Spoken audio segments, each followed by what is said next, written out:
Regina, Mater misericordiae, vita dulcedo, estes nostra salve.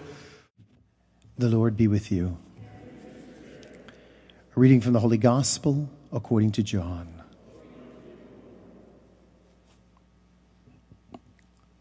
On the first day of the week, Mary Magdalene ran and went to Simon Peter and to the other disciple whom Jesus loved, and told them, "They have taken the Lord from the tomb, and we do not know where they have put him." So Peter and the other disciple went out and came to the tomb. They both ran, but the other disciple ran faster than Peter and arrived at the tomb first. He bent down and saw the burial clothes there, but did not go in. When Simon Peter arrived after him, he went into the tomb and saw the burial clothes there, and the cloth that had covered his head, not with the burial clothes, but rolled up in a separate place. Then the other disciple also went in, the one who had arrived at the tomb first, and he saw and believed.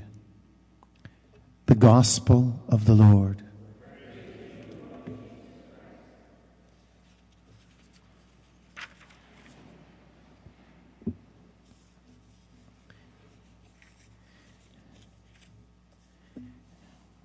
I apologize that my voice is still suffering from this terrible cold. Indeed, when I was reading the gospel this morning, I started to think about my older brother Bob, and I remember when Bob was the first in my family to give my parents grandchildren, and when his firstborn son was born, after a couple of weeks, we were doing the baptism. And I said, "Bob, what does it feel like to be a dad?" And he said, "This is a miracle." He said, I don't think I understood what a miracle was until I saw my wife give birth and hold this baby in my hand. He said, "I can't believe that I even had anything to do with this, who is so beautiful." Wow. St. John is trying to tell us in our first reading how what seems very ordinary is so mysterious and cannot help but speaking of who God is. St. John, who has an experience of Jesus when he's minding his own business, taking care of his nets in a boat, and Jesus comes along and he changes everything. The whole world looks different. In the same way as I can appreciate my brother, who life was never the same after they had their baby. And I suspect there are some of you who could say the same thing here today. And so, when John has this encounter with Jesus, he's no longer a fisherman, but he's a fisher of men. He's involved in the day-to-day life then now, not of just being a fisherman, but his life becomes a place where the very mystery of God can be touched, but also can be seen. Knowing Jesus for him then means that Jesus, I just don't know him, but now I want to follow him. I want to go after him. I want to walk like him. I want to talk like him. I want to think like him. I want to be like him. This is what we call a disciple. Where John moves from seeing Jesus and having a sensory view of him, and now having a deep longing to be like him, to be, as Paul would say, through him, with him, and in him. This is the mystery of our faith. And then John speaks of the need for encountering Jesus in a fellowship. And so now for John, living with other people is no longer enough. But living has to be done in a communion of persons.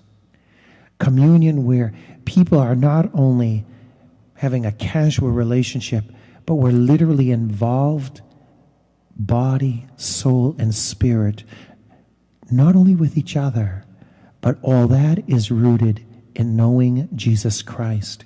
We all share a common fellowship with Jesus.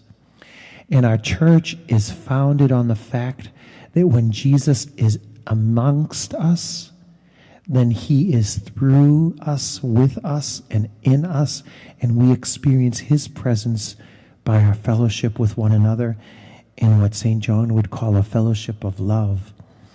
He speaks of something that we hear, and so it's the words of Jesus that begin to now form us and renew us and define us.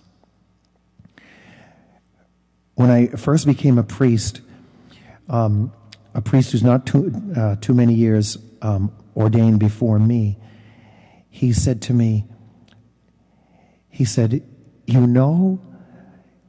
we have to start thinking biblically. I said, what does that mean?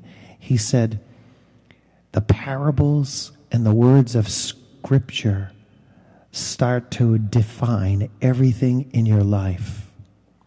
So when you're driving down the road and someone gets you upset, you think of, instead of responding like everybody else does, you think of the Good Samaritan and how that person needs a prayer, or maybe is in great need and they're responding out of emotional distress and they need care.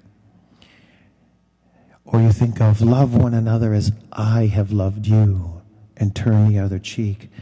So the Scriptures start to define how we act and who we are, and they saturate us. That's what we hear. But he also talks about, St. John talks about what we have touched. And what we touch, especially here at Mass this morning, what we touch in the Eucharist is the body, the blood, the soul, and divinity of Jesus Christ. And so it becomes important for some of us to come to Mass every day so we can touch him. And yet at the same time, just as Jesus was the love of the Father made flesh in the incarnation to touch us, now the incarnation occurs every time he reaches out to touch us in the elements of bread and wine that become the body, the blood, and the literal soul and divinity of Jesus Christ that reaches out to touch us.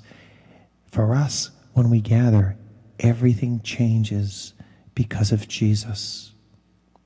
And then, finally, this change that takes place is we move from having not just a simple desire to live a long life, or not just a simple desire to not die, but we have a desire to live eternally and never die.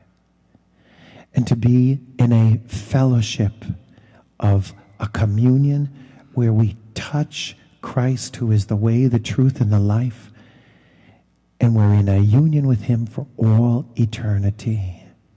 This changes everything for us.